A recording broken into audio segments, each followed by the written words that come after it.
सुप्रभात, नमस्कार सभी छात्राओं को बगरू महिला पीजी महाविद्यालय की ऑनलाइन कक्षाओं की कड़ी में हार्दिक स्वागत एवं अभिनंदन। आज हम बीए और बीए बीएड तृतीय वर्ष के विषय इतिहास के रूप में आधुनिक भारत का इतिहास, जो कि प्रथम प्रश्न पत्र वाला उसका समय 1761 से 1971 ईस्वी तक माना गया है। हालांकि 18वीं शताब्दी से अब तक के समय को हम आधुनिक भारत या आधुनिक भारत के इतिहास के नाम से जानते हैं। उसी में आज हम जिस टॉपिक का अध्ययन करेंगे, प्रकरण को जिसको जानेंगे, वो है आज हमारा भारत में संवैधानिक विकास का इतिहास, अर्थात भारत में ब्रिटिश काल के दौरान भारत में किए गए सुधारों के संवैधानिक विकास को हम इतिहास के कालक्रम के रूप में जानेंगे। इसमें प्रमुख अधिनियम मुख्यतः 3 हैं। विशेष अधिनियमों की बात करें तो 5 है।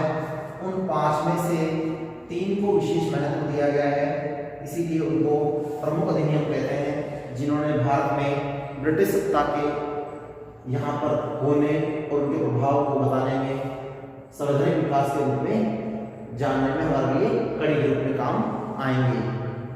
हालांकि इससे पहले भी 2 अधिनियम थे जो बन चुके थे, जिनका भी प्रमुख अधिनियमों की बात करें तो उनमें नाम आता है। वो 1861 का अधिनियम और उसके बाद 1892 का अधिनियम। ये 2 अधिनियम जो है ये भी अपने आप में महत्वपूर्ण है, प्रथम और द्वितीय। उसके बाद ये 3 अधिनियम जो है वो और भी ज़्यादा महत्वपूर्ण हो जाते हैं, इसलिए कुल टोटल 5 अधिनियमों की हम चर्चा करेंगे। इससे पहले हम प्रस्तावना करके जानना चाहेंगे कि ये जो भारत में संवैधानिक विकास का काल आरंभ हुआ, ये समय कब से आरंभ हुआ और इसके विकास की कड़ी के रूप में ब्रिटिश पार्लियामेंट ने किस प्रकार भारत में भारतीयों को संतुष्ट करने के लिए संवैधानिक सुधार के नाम पर जो अधिनियम पारित किए, वो कहाँ तक हमारे भारत के लिए सफल उत्तरदायी हुए।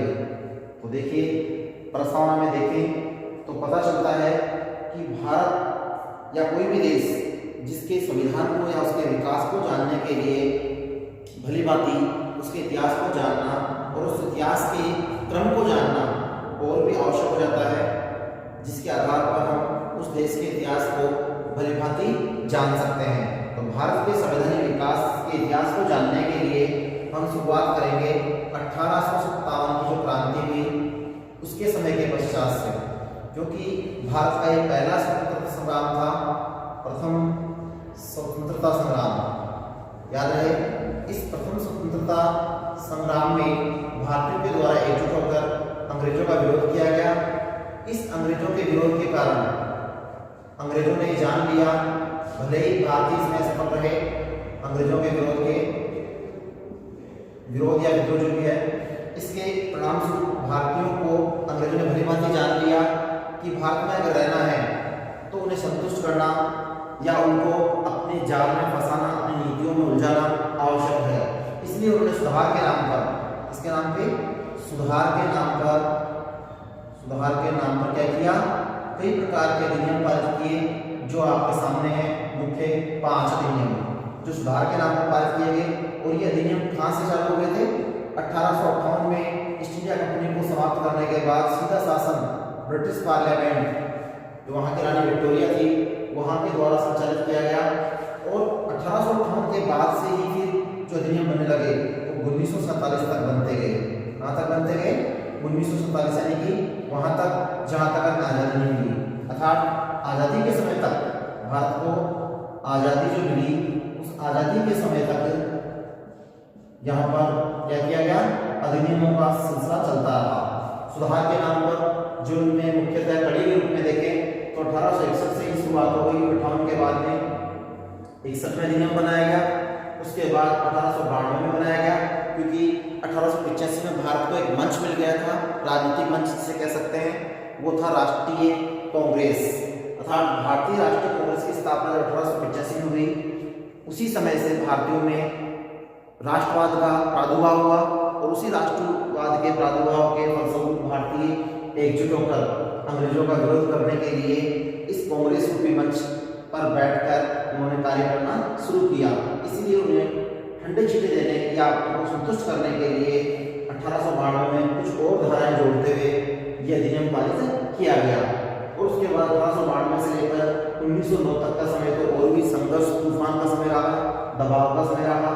इसमें भारत की स्थिति और भी कमजोर हुई, क्योंकि आर्थिक शोषण तो था ही था, साथ ही साथ भारत में प्राकृतिक रूप से आपदाएं भी आई, जिसमें अकाल विशेष रूप से यहाँ पर बहुत ज्यादा पड़े। और उस समय यहाँ पर जो गवर्नर रहे, उन गवर्नरों ने भारत के विकास पर ध्यान न देकर अपने कार्यों को अपने लाभ की पूर्ति अर्थात अपने राष्ट्र की पूर्ति के लिए किया। इसीलिए भारतीय जनता में और भी ज्यादा अंग्रेजों के प्रति रोष और क्रोध बढ़ गया। और 1909 के बाद उन्होंने 1919 तक ऐसे कार्य किए जो दिखावे थे, और दिखावे के साथ साथ हमारे भारतीयों के साथ छलावा भी था, जिसमें प्रांतीय द्वैध शासन जिसको कहते हैं दोहरा शासन स्थापित किया गया, जो 1919 के अधिनियम की मुख्य पहचान है। हालांकि 1909 का अधिनियम भी भारत में फूट डालो राष्ट्रीय नीति को लिखित करता है, जिसमें मुख्य धाराएं देखें तो इसमें यह था कि मुसलमानों को क्या कर दिया गया, मुस्लिम समाज या कह सकते हैं मुसलमानों को क्या कर दिया गया, अलग से मत देने का अधिकार दे दिया गया। मुस्लिम समाज को अलग से यानी पृथक से निर्वाचन करने का अधिकार, निर्वाचन करने का अधिकार दे दिया गया। ये कौन से वाले में दिया गया, 1909 के अधिनियम में, जिसका दूसरा नाम भी है, क्योंकि इस समय के दो व्यक्तियों के द्वारा ये अधिनियम बनाए जाते थे। क्योंकि अधिनियम ब्रिटिश पार्लियामेंट के द्वारा बनने के बाद भारत में जब लागू किया जाता है इसे, तो लागू करने के लिए यहाँ पर एक तो था प्रथम गवर्नर, जिसको जनरल गवर्नर कहते हैं। क्या कहते हैं इसको, जनरल गवर्नर। तो एक था वायसराय, एक क्या था, वायसराय। और इसीलिए जनरल गवर्नर का जब पद मिलाकर एक कर दिया गया, तो उसके बाद एक नया पद बना दिया गया जिसका नाम था सचिव। क्या नाम था, सचिव। तो सचिव और गवर्नर जनरल के मध्य समझौता होते हुए जो अधिनियम बनाए गए, उन दोनों के नामों से इन अधिनियमों की पहचान की गई कि गवर्नर कौन था उसमें और सचिव कौन था। तो सचिव तथा वायसराय गवर्नर तो एक ही बना दिए गए, लेकिन इन दोनों को अलग मानकर इन दोनों के माध्यम से ये अधिनियम बने, जैसे 1909 का अधिनियम। पहला उदाहरण है, इसमें मार्ले जो था वो क्या था, मिंटो जो था वायसराय था, सचिव था, और ये जो था गवर्नर था मार्ले। इन दोनों ने मिलकर जो अधिनियम बनाया उसका नाम था मार्ले मिंटो सुधार अधिनियम। इसी प्रकार 1919 के अधिनियम के समय मार्टेस्क्यू जो था वो क्या था, गवर्नर, और चैम्सफोर्ड क्या था, सचिव। तो इन दोनों ने मिलकर जो अधिनियम की रूपरेखा लागू की वो था मार्टेस्क्यू चैम्सफोर्ड सुधार अधिनियम। तो इस प्रकार से ये भारत में विधिवत रूप से अंग्रेजों के द्वारा समय समय के अनुसार सुधार के नाम पर लागू किए गए, जो एक तरह से जलावा था, दिखावा था। इसलिए 1858 से लेकर 1947 तक भारत में संवैधानिक विकास के नाम पर ब्रिटिश साम्राज्यवाद, भारत में सुधारों के नाम पर क्या रहा, ब्रिटिश साम्राज्यवाद और भारत के राष्ट्रवाद के मध्य संघर्ष की स्थिति बनी रही। ब्रिटिश क्या कह सकते हैं, साम्राज्यवाद, और ये तो ब्रिटिश साम्राज्य को क्या कह सकते हैं, एवं भारतीय राष्ट्रवाद, भारतीय राष्ट्रवाद इसको कह सकते हैं, राष्ट्रीय उद्भव भी कह सकते हैं इसको, राष्ट्रीय उद्भव का समय 1885 से आरंभ हो गया, जहां से कांग्रेस की स्थापना हुई।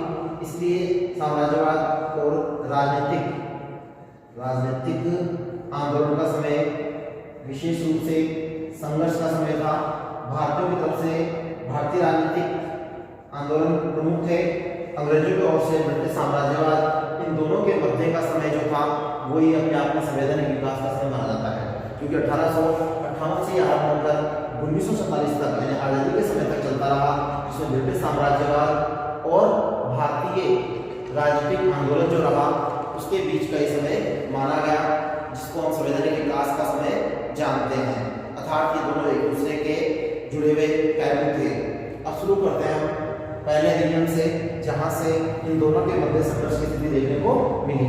भारत में राजनीतिक आंदोलन के रूप में और ब्रिटिश साम्राज्यवाद के रूप में गवर्नरों के द्वारा जो कार्य किया गया वो 1861 के अधिनियम से ही हमें पता चल जाता है। तो पहला अधिनियम पढ़ रहे हैं, भारतीय काउंसिल अधिनियम 1861।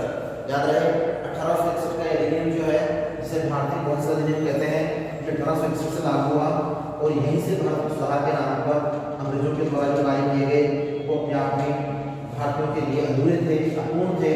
लेकिन अंग्रेज भारत में आर्थिक शोषण के साथ साथ यहाँ पर मानसिक रूप से भी भारतीयों को शोषित करना चाहते थे, इसीलिए उन्होंने इस प्रकार की योजनाएं बनाई, जिसके आधार पर उन्होंने ये सुधारात्मक प्रयास आरंभ किए। देखते हैं 1858 के बाद से शुरू होने वाले अधिनियमों में पहला 1861 का अधिनियम, जिसके तहत ब्रिटिश सरकार ने अर्थात ब्रिटिश पार्लियामेंट ने किस प्रकार के निर्णय लिए जो भारत में सुधार के नाम पर लागू किए गए। तो 1861 का अधिनियम देखें तो सर चार्ल्स वुड ने 6 जून 1861 को इंग्लैंड में भारतीय कौंसिल विधेयक प्रस्तुत किया, जिसकी मुख्य धाराएं याद रहे। इन सभी में मुख्य विशेषताएं रहेगी, समीक्षा लास्ट में पढ़ेंगे, उसको मुख्य धाराएं भी कह सकते हैं। इसकी मुख्य धाराएं क्या क्या रहेगी, इसमें कौन कौन सी धाराओं को जोड़ा गया 1861 के अधिनियम में, जो कि चार्ल्स वुड, कौन था?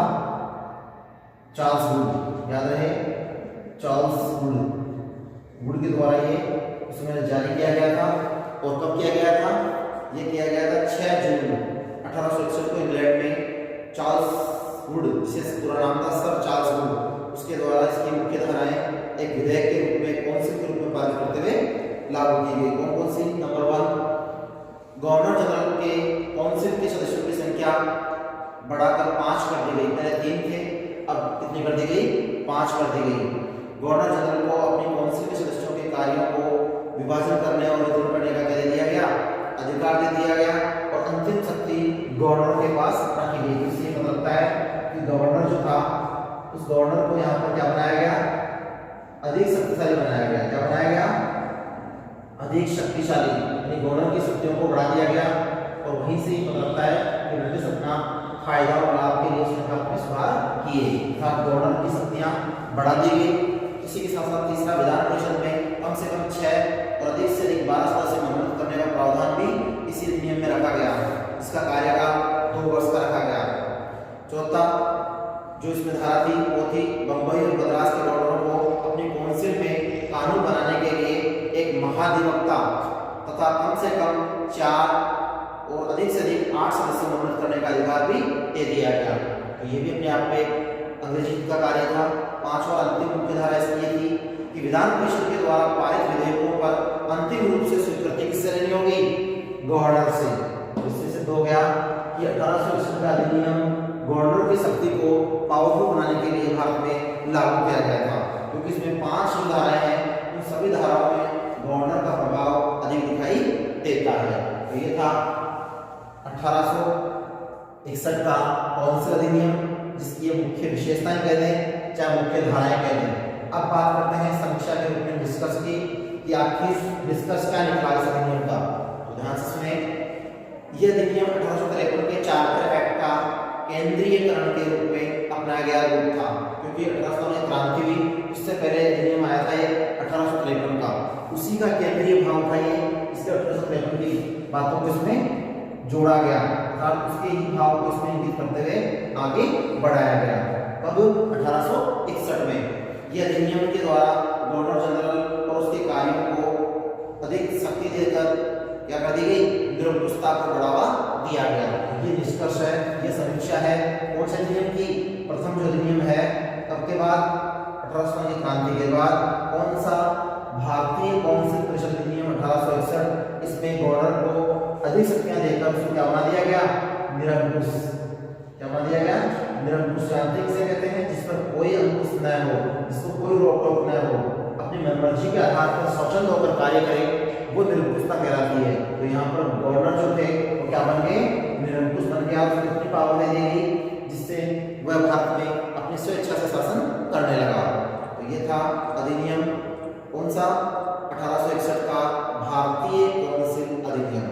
अब करते हैं नंबर दूसरे अधिनियम की, जो है भारतीय परिषद अधिनियम, और कब का है? 1892 का।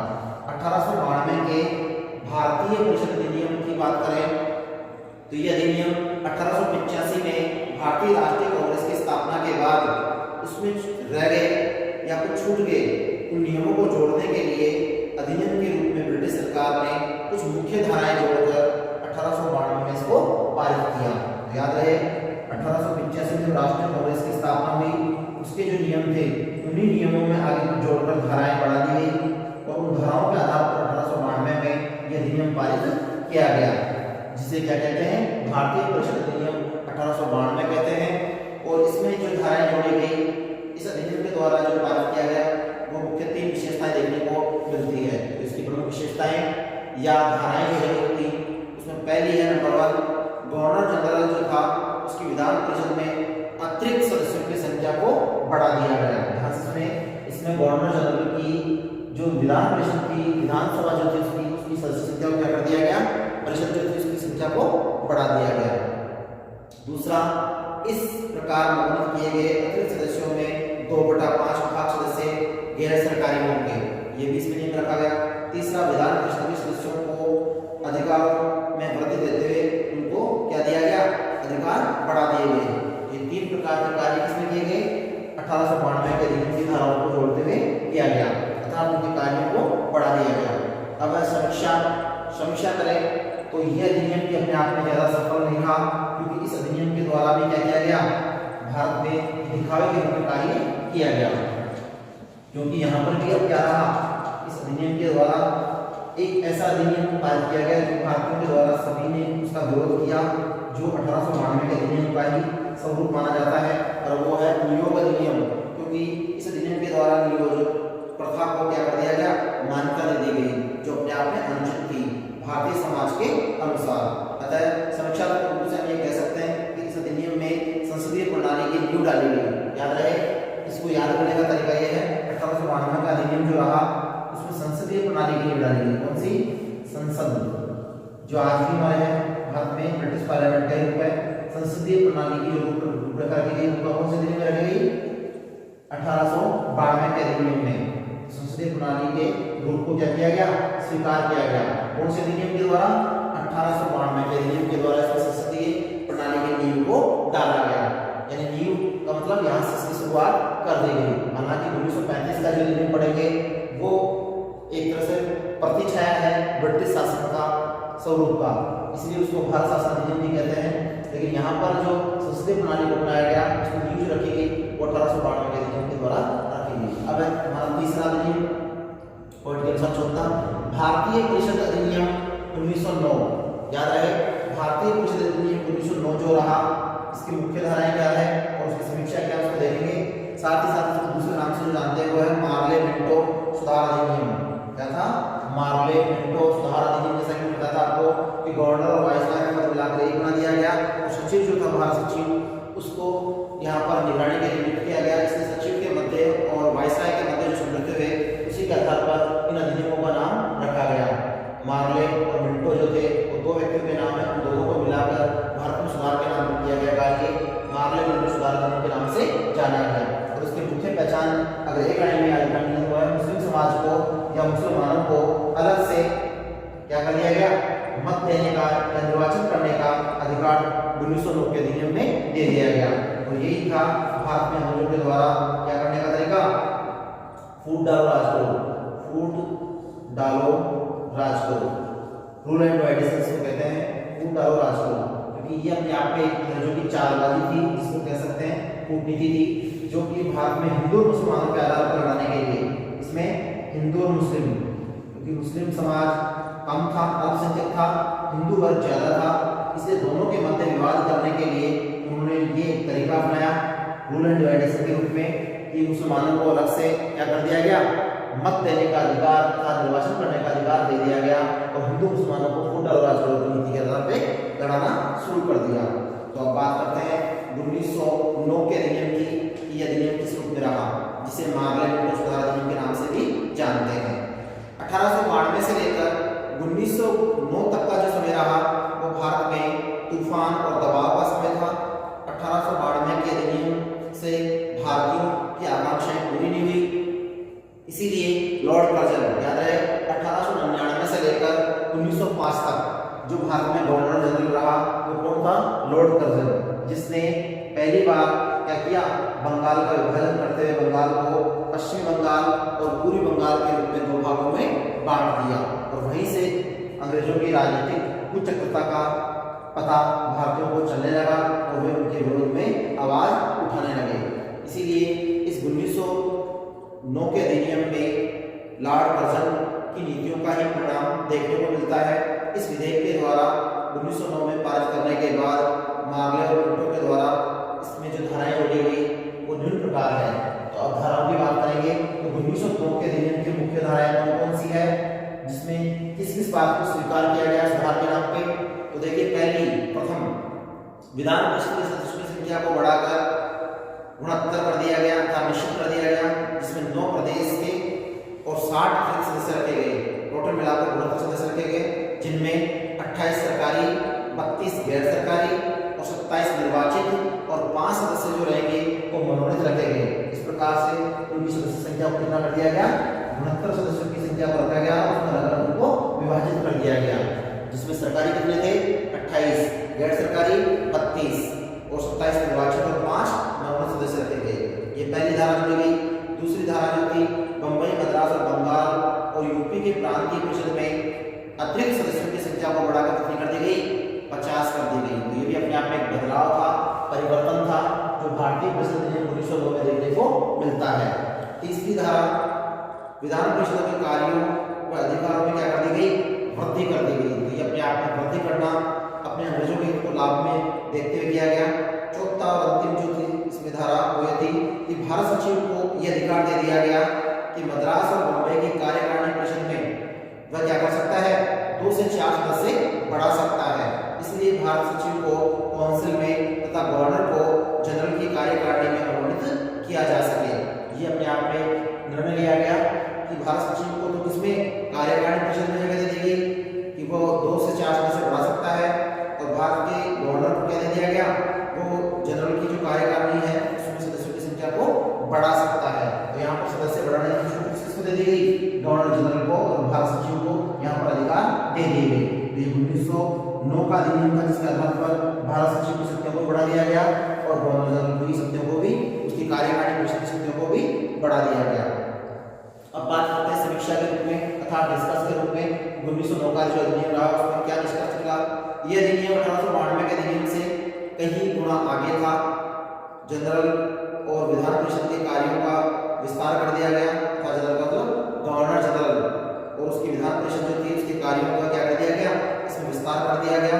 और ये सुधार के नाम पर अर्थात जनतंत्र और नौकरशाही के बीच क्या था, अधूरा अल्पकालीन समझौता माना जाता है। इसको अल्पकालीन समझौता भी कहते हैं, क्योंकि सुधार के नाम पर एक जनतंत्र और नौकरशाही के बीच में क्या था, एक अल्पकालीन समझौता था। यह अधिनियम पृथक निर्वाचन प्रणाली के आधार पर सांप्रदायिक समझौते के नाम से भी जाना जाता है। ये मेजर लाइन है, इसको हम याद रख सकते हैं कि ये सांप्रदायिक समझौते के नाम से जाना जाता है। सांप्रदायिक का तात्पर्य यहाँ पर यह है हिंदू मुस्लिमों के आधार पर जो लड़ाई झगड़े करवाए गए वो अंग्रेजों के द्वारा इसी अधिनियम के आधार पर करवाए गए। सांप्रदायिक क्या था, ये अपने आप में एक समझौता जो कि मुसलमानों को अपने पक्ष में किया गया था, इनके द्वारा, अंग्रेजों के द्वारा, और फूट डालो राजपूत नीति के आधार पर उन्हें अलग से वोट देने का अधिकार दिया गया। इसीलिए इसको पृथक निर्वाचन प्रणाली के आधार पर सांप्रदायिक समझौते के नाम से भी जानते हैं, जिसको उदारवादियों की पीठ थपथपाई गई और मौका लगा तो मुसलमानों को भी क्या कर दिया गया, अलग से प्रतिनिधित्व देकर उनकी पीठ को थपथपाया गया, यानी उनको भी शाबाशी दी गई। तो यहाँ पर दोनों को खुश कर दिया, थोड़ा बहुत इनको खुश किया, थोड़ा बहुत इनको खुश किया और आपस में एक दूसरे को विरोधी बना दिया। क्या बना दिया, विरोधी। तो यहाँ पर लड़ाई करवाने के लिए उन्होंने क्या किया, ये कार्य किया कि मुसलमानों को पृथक से निर्वाचन प्रणाली के आधार पर वोट देने का अधिकार दे दिया गया। तो ये था अधिनियम 1909 का अधिनियम, जिसे मार्ले मिंटो सुधार अधिनियम के नाम से जानते हैं। अब बात करते हैं अगला अधिनियम नंबर 4, इसको कहते हैं भारत सरकार अधिनियम 1919। ये महत्वपूर्ण है। ये अधिनियम जो है अपने आप में महत्वपूर्ण है, क्योंकि इस अधिनियम के बाद भारत में एक नया स्वरूप निकल कर आया, नया परिवर्तन देखने को मिला जो ब्रिटिश शासन के द्वारा भारत में किया गया। अब वो नया परिवर्तन क्या था, वो एक नया याद रखें, शुरुआत उन्होंने की भारत में छूट देने की, इसके रूप में शासन के रूप में, कैसे, प्रांतीय शासन के रूप में। और प्रांतीय शासन में क्या किया, द्वैध शासन लागू कर दिया, दोहरा शासन, द्वैध जिसे इंग्लिश में कहते हैं, डबल डबल में इसे कह सकते हैं द्वैत शासन के रूप में प्रांतों में दोहरे शासन की शुरुआत की, यानी एक ही राज्य में एक ही जगह पर दो शासकों के द्वारा जो शासन का संचालन किया जाता है उस शासन प्रणाली को द्वैत शासन के नाम से जानते हैं। क्या कहते हैं उसे? द्वैत। याद रहे, द्वैत किसे कहते हैं? दो भागों में बढ़ जाना। अर्थात भारत में प्रांतीय शासन को क्या कर दिया गया? दो भागों में बांट दिया। प्रांतीय शासन जो चार यहाँ पे, उस शासन को ब्रिटिश सरकार ने इस अधिनियम के द्वारा, कौन से 1919 के अधिनियम के द्वारा, जिसका नाम क्या है? मॉन्टेस्क्यू चैम्सफोर्ड सुधार अधिनियम। क्योंकि जैसा कि बताया कि गवर्नर मॉन्टेस्क्यू और चैम्सफोर्ड कौन था? सचिव। तो भारत सचिव और गवर्नर के नाम से मिलाकर इस अधिनियम को मॉन्टेस्क्यू चैम्सफोर्ड सुधार अधिनियम के नाम से जानते हैं और ये 1919 में भारत में लागू किया गया और इसकी मुख्य पहचान प्रांतों में द्वैत शासन को लागू किया गया। इसमें जो मुख्य कार्य थे उस प्रकार थे कि 1909 में सुधारों की श्रृंखला भारत में लागू की गई, उससे भारतीय संतुष्ट नहीं थे तथा भारतीयों में राजनीतिक असंतोष बढ़ता गया। उसी के फलस्वरूप 20 अगस्त 1917 को ब्रिटिश संसद में घोषणा की गई कि ब्रिटिश साम्राज्य के अंतर्गत भारत में क्या किया जाएगा? उत्तरदायी शासन की स्थापना की जाएगी, जिसका प्रमुख लक्ष्य होगा भारत में सुधार करना। और भारत में सुधार करने के लिए 1919 के अधिनियम के अनुसार उन्होंने 5 बातें बताई। कितनी बातें? 5 नियम या बातें उन्होंने रखी जो भारत में सुधार के लिए मानी जाती है। इसके द्वारा ब्रिटिश सरकार के द्वारा भारत में उत्तरदायी शासन के रूप में नंबर 1 पहली सुधार की जो बात रखी वो क्या थी? स्थानीय संस्थाओं पर जनता के निर्वाचन या निर्वाचित प्रतिनिधियों का नियंत्रण होगा, सरकार का कम होगा। देखो यहाँ पर सुधार के लिए एक अच्छा कार्य ये किया गया कि अब सरकार का नियंत्रण कम कर दिया गया और स्थानीय शासन में स्थानीय लोगों को भूमिका देते हुए उनका वहां पर महत्व ज्यादा दिया गया, अर्थात स्थानीय प्रतिनिधियों का नियंत्रण बढ़ा दिया गया। दूसरी मुख्य विशेषता यह धारा जो जोड़ी गई थी कि प्रांतों में दोहरा उत्तरदायी शासन स्थापित किया गया। प्रांतों में क्या किया गया? दोहरा उत्तरदायी शासन स्थापित किया गया, जिसमें 2 विषय रख दिए गए। कितने विषय रख दिए गए? 2 विषय। और इन 2 विषयों के आधार पर क्या नाम रखा गया? एक को संरक्षित और एक को स्थानांतरित। स्थानांतरित जो थे भारतीयों को दिए गए, किनको दिए गए? भारतीयों को, क्योंकि ये बदल सकते थे। और सुरक्षित जो थे किसके पास है? अंग्रेजों के पास। किसके पास है? अंग्रेजों के पास। जो मुख्य विषय थे उनको अंग्रेजों ने अपने पास रखा सुरक्षित के रूप में, इसलिए सुरक्षित विषय कहलाए। और दूसरे विषय जो थे स्थानांतरित, जिनको बदला जा सके, इनको भारतीयों को तथा देशी राजाओं देशों को यहाँ पर सौंपा गया। इस प्रकार से प्रांतीय शासन को 2 भागों में 2 विषयों के रूप में बांट दिया गया। तीसरी इसकी मुख्य बात यह रही कि भारत सरकार की ब्रिटिश संसद के प्रति जिम्मेदारी जो थी वो जो की त्यों बनी रही, उसमें कोई कमी बढ़ी नहीं की गई, किंतु केंद्रीय विधान परिषद का विस्तार कर दिया गया। इसमें ये बात भी की गई कि केंद्रीय सरकार जो है, केंद्रीय परिषद है, उसका विस्तार इसमें किया जाए और ब्रिटिश संसद की जिम्मेदारी वैसी ही बनी रहे। चौथी मुख्य धारा इसमें रही कि भारत सरकार पर भारत सचिव का नियंत्रण कुछ क्या कर दिया गया? ढीला कर दिया गया, अर्थात कमजोर या कम कर दिया गया। इसका भारत सचिव का। तो ये चौथी धारा रही। 5वीं सिख, ईसाई और एंग्लो इंडियन जो थे उनको अलग से क्या कर दिया गया? पृथक से प्रतिनिधित्व देने का अधिकार इसमें दे दिया गया। जैसे 1909 में तो मुसलमानों को दिया गया और 1919 के अधिनियम में अब किसको दे दिया गया? ईसाइयों को और सिखों को और एंग्लो इंडियन जो थे उनको भी भारत में अलग से प्रतिनिधित्व दे दिया गया। साथ ही ये वो अधिनियम था जिसमें महिलाओं को पहली बार वोट डालने का अधिकार दिया गया था। याद रखिएगा, पूछता है कि भारत का कौन सा अधिनियम है जिसमें महिलाओं को मत देने का अधिकार दिया गया? वो था 1919 का अधिनियम। इसे ही भारत सुधार अधिनियम के नाम से जाना जाता है, जिसे मॉन्टेस्क्यू चैम्सफोर्ड सुधार के रूप में भी माना गया है। इसमें मुख्यतः 2 परिवर्तन देखने को मिलते हैं। देखिए, भारत सरकार अधिनियम 1919 के अधिनियम की 2 मुख्य बातें हैं, वो विशेषताओं के रूप में भी कह सकते हैं और 2 परिवर्तन भी हम कह सकते हैं। तो परिवर्तन जो है वो क्या थे ये देखने की बात है। तो 2 परिवर्तन कौन कौन से देखने को मिले 1919 के अधिनियम में? पहला है गृह सरकार में भारत सचिव की शक्ति को क्या कर दिया गया? ढीला या कम कर दिया गया। दूसरा, केंद्रीय सरकार में गवर्नर जनरल और उसके कार्यकारिणी और केंद्रीय विधानमंडल का कार्यक्षेत्र और उसकी शक्तियां, साथ ही साथ राजस्व का विभाजन भी कर दिया गया। तो ये कार्य भी यहाँ पर परिवर्तन के रूप में देखने को मिला। ब्रिटिश शासन प्रणाली की यह मुख्य विशेषता थी कि भारत में शासन को दो भागों में बांटा जाए, जिसे प्रांतीय द्वैध शासन के नाम से जाना गया। और ये अधिनियम सबसे महत्वपूर्ण परिवर्तन के रूप में माना गया। यानी प्रांतों को दो भागों में बांटकर द्वैध शासन के रूप में जो दो विषय रखे गए, उसमें संरक्षित और स्थानांतरित विषय रखे गए, वो अपने आप में इस 1919 के अधिनियम की मुख्य पहचान मानी जाती है, जिसे द्वैध शासन कहते हैं। द्वैध शासन का मैंने बता ही दिया कि दो शासकों का एक ही शासन पर शासन करना दोहरा शासन कहलाता है। क्या? दो शासकों का एक ही शासन पर एक ही जगह शासन करना दोहरा शासन कहलाता है, जिसे द्वैध शासन भी कहते हैं। भारत में पहली बार प्रांतीय विषयों में दो भागों में बांटते हुए शासन का संचालन किया गया। एक को रक्षित विषय, जिसको संरक्षित भी कहते हैं, रक्षित या संरक्षित विषय कहा गया। दूसरे को स्थानांतरित विषय के रूप में नाम दिया गया। और इस प्रकार से इन विषयों के आधार पर शासन का संचालन अंग्रेजों ने यहाँ भारत में करना शुरू किया।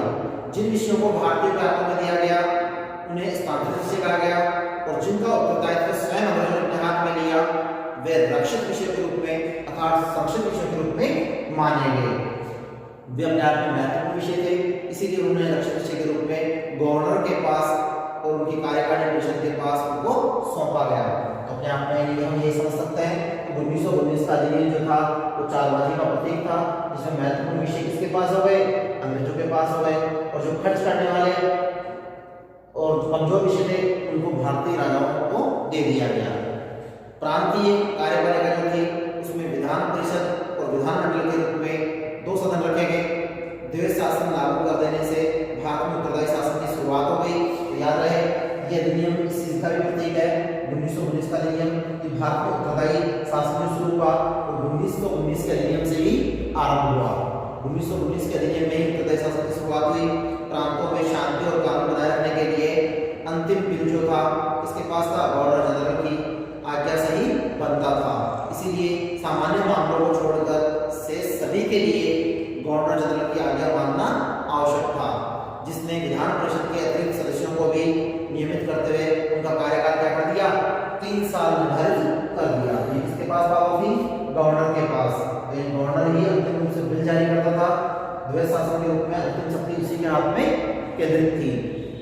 तो ये था 1919 का अधिनियम। साथ ही द्वैध शासन में दोष भी है, कुछ कमियां भी है, जिनको हम असफलताएं भी कहते हैं, अर्थात 1919 के अधिनियम की असफलताएं या दोष। तो बात करेंगे दोष कौन कौन से थे इसके 1919 के अधिनियम के दोष या कमियां। तो दोष भी पढ़ेंगे इसमें। सबसे पहला दोष ये रहा कि सैद्धांतिक दृष्टि से यह अधिनियम दोषपूर्ण था। इसमें जो बातें बताई गई वो व्यवहारिकता में सही नहीं थी, इसलिए इनको सैद्धांतिक दृष्टि से दोषपूर्ण माना गया। दूसरा, विषयों का जो विभाजन किया गया वो अविवेकपूर्ण और अवैज्ञानिक तरीके से किया गया। अविवेकपूर्ण और अवैज्ञानिक तरीके से इन विषयों को दो भागों में बांटा गया। ये अपने आप में परिपूर्ण नहीं था, सही नहीं था, तो ये अपने आप में कमी और दोष के रूप में मानी गई। तीसरा, गवर्नर की विशेष शक्तियां जो अपने आप में अनुचित थी। चौथा, संयुक्त विचार विमर्श का अभाव। इसमें किसी प्रकार का डिसीजन जो है वो विचार विमर्श के आधार पर नहीं था, बल्कि गवर्नर के विवेक से लिया जाता था, जो गलत माना गया। पांचवा, संयुक्त उत्तरदायित्व का अभाव। इस अधिनियम में जो बातें बताई गई उनमें किसी प्रकार का उत्तरदायित्व नहीं था, पूरी जिम्मेदारी गवर्नर को सौंपी गई। मंत्रियों की दुर्बल स्थिति, क्योंकि इसमें जो मंत्री बनाए गए उनको अधिकार दिए वो क्या थे?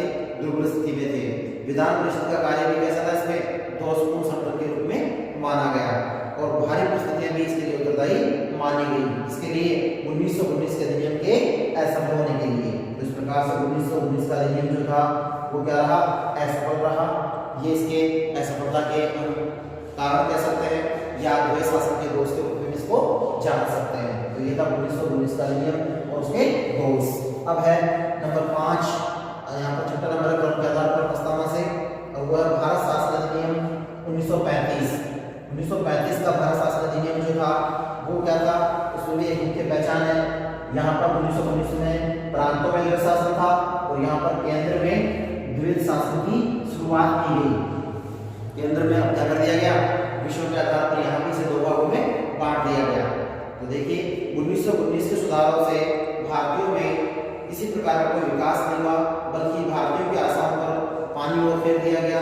इसी से प्रभावित होकर 1935 में एक नया अधिनियम लाया गया और उस अधिनियम को इस आकांक्षा से लाया गया कि भारतीयों की इच्छाओं को पूर्ण किया जाएगा। किंतु ब्रिटिश संसद ने 1935 के अधिनियम को पारित करते हुए निम्नलिखित विशेषताओं के आधार पर इसे लागू किया। तो अब बात करते हैं 1935 के अधिनियम की विशेषताएं कौन कौन सी थी, उन विशेषताओं के आधार पर अधिनियम अपने आप में क्या पहचान रखता है, ये देखने की बात है कि 1935 के अधिनियम में कौन कौन सी विशेषताएं या मुख्य बातें जोड़ी गई। तो देखिए पहली बात जो है इसमें वो ये थी कि गृह सरकार के नियंत्रण में कमी कर दी गई, क्योंकि गृह मंत्रालय जो था उसमें पावरफुल था 1919 के अधिनियम तक। अब उसकी शक्तियों को क्या कर दिया गया, कमजोर कर दिया गया अर्थात ढीली कर दी गई, कमी कर दी गई। दूसरा, आंशिक भारतीय संघ की स्थापना की गई। आर्थिक आंशिक का मतलब कुछ हद तक केंद्र के दो भागों को बांटने के कारण आंशिक रूप से भारतीयों को भी अधिकार दिए गए। तीसरा, केंद्र में द्वैध शासन की स्थापना, ये महत्वपूर्ण है, महत्वपूर्ण विशेषता है कि केंद्र में क्या कर दिया गया, द्वैध शासन स्थापित कर दिया गया। कौन से अधिनियम के द्वारा, 1935 के अधिनियम के द्वारा। चौथी विशेषता इसमें यह थी कि संघीय विधानमंडल की इसमें दुर्बलता या दुर्बलता कह सकते हैं वो देखने को मिली। पांचवें, अधिकारों के विभाजन की नई पद्धति देखने को मिली। छठा, संघीय न्यायपालिका की स्थापना इसमें की गई, अपने आप में महत्वपूर्ण है। केंद्र में शासन के शासन एक महत्वपूर्ण कार्य हुआ कि संघीय न्यायपालिका, संघीय न्यायपालिका याद रहे, सर्वोच्च न्यायालय की स्थापना 1935 के अधिनियम के आधार पर हुई है। इसे संघीय न्यायपालिका की स्थापना की गई। स्थापना रिजर्व बैंक की स्थापना भी इसी अधिनियम के आधार पर है। तो ये अधिनियम जो है संघीय न्यायपालिका जो है वो अपने आप में इस अधिनियम के आधार पर की गई। प्रांतीय स्वायत्तता की स्थापना भी इसी अधिनियम के द्वारा दे दी गई। और सातवीं और महत्वपूर्ण विशेषता ये थी कि गवर्नर और जनरल के अधिकारों में क्या कर दी गई, कमी न करते हुए उनको बढ़ाते हुए गवर्नर की शक्तियों को ज्यादा अधिक बढ़ा दिया गया। तो ये अपने आप में इसकी महत्वपूर्ण विशेषता रही कि गवर्नर की शक्तियों को भी इसमें बढ़ा दिया गया। तो ये था 1935 का नियम, जिसकी मुख्य बातें या विशेषताएं जो 7 पॉइंटों में है। अब है इस अधिनियम का निष्कर्ष के रूप में, समालोचना के रूप में आलोचना। विद्वानों के अनुसार इसकी आलोचना की गई है, कुछ लोगों ने इसकी समालोचना पर की है, इसमें अच्छाई भी बताई है और बुराई भी बताई है। तो 7वां पॉइंट वैसे ये छठा पॉइंट है। 5 अधिनियमों के बाद छठा पॉइंट क्या है, निष्कर्ष के रूप में समालोचना। तो समालोचना में देखिए, अंग्रेज विद्वानों ने इस अधिनियम की अत्यधिक प्रशंसा की है, क्योंकि वो उनके द्वारा पारित था, इसलिए उन्होंने अपने लाभ और अपने देश का हित सोचते हुए इसका क्या किया, उसकी प्रशंसा की। जबकि भारतीय विद्वान जो थे उन्होंने इसे गलत और अनुचित ठहराया। जैसे एक विद्वान है प्रोफेसर कुपलैंड, उन्होंने भारतीय राजनीतिक विचारक के रूप में ये अधिनियम जो है वो क्या माना गया, भारत के भाग्य को अंग्रेजों के हाथों से भारतीयों के हाथों में बदलने वाला अधिनियम माना गया। देखिए 1935 का अधिनियम क्या माना गया कि भारतीय हाथों से अंग्रेजों के इस बात को क्या किया गया, बदलने वाला अधिनियम माना गया, क्योंकि इसमें अंग्रेजों ने अपना प्रभाव डालते हुए भारत पर इसको लागू किया। अर्थात ये रूढ़िवादिता और प्रक्रियावादिता, इसको हम कह सकते हैं प्रतिक्रियावादिता के तत्वों के रूप में माना गया।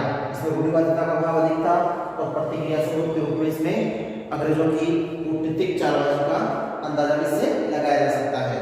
ये एक प्रजातांत्रिक देश में अधिनियम के रूप में सही नहीं था, इसीलिए इसको प्रजातंत्रीय अधिनियम नहीं कह सकते, बल्कि केवल आंशिक रूप से प्रांतों में उत्तरदायी सरकार की स्थापना करते हुए गवर्नर जनरल की शक्तियों को बढ़ाने वाला और लोकतंत्र को खोखला करने वाला अधिनियम इसको माना गया। अर्थात ये ऐसा अधिनियम था जो दिखावे के लिए गवर्नर को यहाँ पर सामान्य रूप में नियुक्त किया गया, जबकि गवर्नर ही अंतिम रूप से यहाँ पर सत्ता का संचालन करने वाला मुख्य अधिकारी था। उसकी शक्तियों को बढ़ा दिया गया, लोकतंत्र को खोखला करने के लिए प्रांतीय शासन के रूप में स्वायत्तता दी गई अर्थात स्वतंत्रता दी गई। इसी के साथ साथ भारत के संदर्भ में ये अपने आप में महान प्रजातांत्रिक अधिनियम माना गया। यह 1935 के अधिनियम के निष्कर्ष के रूप में दोष भी है, कमियां भी है, जो इस रूप में जाहिर हो रही है कि ये जानबूझकर उठाया गया कदम था। इसके द्वारा ब्रिटिश संसद के द्वारा जानबूझकर उठाया गया कदम था। इस अधिनियम के द्वारा उन्होंने अपनी अनूठी विशेषताओं के आधार पर भारत में भले ही जगह बनाई हो। कौन से अधिनियम के द्वारा, 1935 के अधिनियम के द्वारा, फिर भी इसकी भारतीय विद्वानों के द्वारा आलोचना की गई है। अतः इस अधिनियम की आलोचना के लिए भारत में भारतीय राष्ट्रीय कांग्रेस, भारतीय मुस्लिम लीग जो पार्टी थी, इसके अलावा हिंदू महासभा और भी कई जो दल थे, उन सभी ने क्या किया, इसका विरोध किया अर्थात उसका क्या किया, अस्वीकार करते हुए उसको खारिज कर दिया। तो ये था 1935 का अधिनियम। उसी के बाद फिर 1938-39 में चुनाव है, उसी से भी वापस से रूपरेखा नहीं बनने लगी और वहां से भारतीयों में जागरूकता के साथ गांधी जी के आंदोलन के नेतृत्व के साथ 1942 में भारत छोड़ो आंदोलन हुआ और तत्पश्चात फिर 1947 में अंग्रेज मजबूर होकर भारत को स्वतंत्र करने के लिए तैयार हुए और तब जाकर 1858 से चलते हुए 1947 में जाकर भारत को इन सुधारों के नाम के आधार पर आज़ादी प्रदान की गई। ये था भारत के संवैधानिक इतिहास के विकास का इतिहास, जिसमें 1858 से लेकर 1947 तक के समय तक भारत में सुधार के नाम पर कुछ न कुछ अधिनियम पारित किए गए, क्योंकि आगे भी अधिनियम है 1935 के बाद 1947 का अधिनियम जो अभी भारतीय स्वतंत्रता अधिनियम के नाम से जाना जाता है। ये वो अधिनियम है जिसमें भारत को आज़ादी देने के लिए अंग्रेजों के द्वारा जो रूपरेखा बनाई गई और उसके आधार पर भारत को आज़ाद करने के लिए उन्होंने जो कार्य किया वो इस 1947 के भारत अधिनियम के नाम से जाना जाता है। तो ये था आधुनिक भारत के इतिहास में सिलेबस के अनुसार आज़ादी से पूर्व के भारत में संवैधानिक सुधार अधिनियम। ठीक है, तो आज इसमें इतना ही है। हमने 5 मुख्य अधिनियम पढ़े हैं, विशेष 3 अधिनियम है, इसमें 1900 लोका अधिनियम, 1919 का अधिनियम और 1935 का अधिनियम। और वैसे मुख्य कितने हैं? 5, जिसमें 1900 से पहले 1861 से आरंभ होते हुए पहला अधिनियम 1861 का और दूसरा 1892 का अधिनियम। ठीक है, आज इतना ही काफी, धन्यवाद।